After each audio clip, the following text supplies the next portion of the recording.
Hey guys, welcome. It's your happy vlog. இனி happy மட்டும் இல்லை, ஒரு ஹெல்தி அண்ட் வெல்தி விலாக் தான்.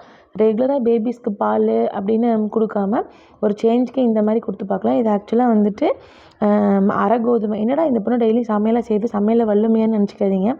நான் கற்றுக்கிட்டது உங்களுக்கு ஷேர் பண்ணுறேன். அவ்வளோதான். வில்லிங்க இருக்கவங்க ட்ரை பண்ணி பாருங்கள்.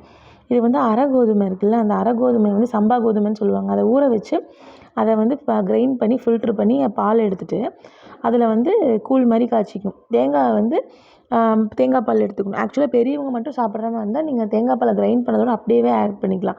குழந்தைகளுக்கு கொடுக்குற மாதிரி இருந்தால் தேங்காய் பாலையும் சேர்த்து ஃபில்ட்ரு பண்ணிடுங்க. அதை வந்து கூழ் மாதிரி காய்ச்சி கொடுக்கும்போது டேஸ்ட்டு சூப்பராக இருக்குது. என் பொண்ணுக்கு வந்து சுகர் நான் கொடுக்காதனால நான் இதில் வெறும் சால்ட்டு மட்டும்தான் ஆட் பண்ணியிருக்கேன். ட்ரை பண்ணி பாருங்கள், பயங்கர டேஸ்ட்டாக இருந்துச்சு. கொஞ்சம் ஆற விட்டதுக்கப்புறம் தேங்காய் பால் ஆட் பண்ணி கொடுத்துருங்க. நானும் சாப்பிட்டு பார்த்தேன், எனக்கும் ரொம்ப பிடிச்சிது. அண்டு நான் என்ன தான் என் பேபிக்கு சாக்லேட் வேண்டாம், சுகர் வேண்டான்னு காப்பாற்றி கொண்டு வந்தாலும் அவங்க அப்பா வாங்கி கொடுத்து கெடுத்துருவார்.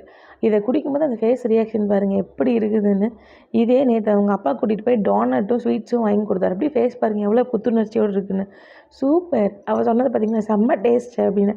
இதே இங்கே பாருங்கள், நேற்று நான் மிரட்டுறேன், இவ்வளோ கேட்குறேன் நான், அங்கே போய் அப்படி சாப்பிட்டேன், இதை கொடுத்தா ஏன் மூஞ்சி இப்படி இருக்குது, ஏன் சூப்பர்னு சொல்லவே இல்லைன்னு கோவமாக கற்றுவேன்.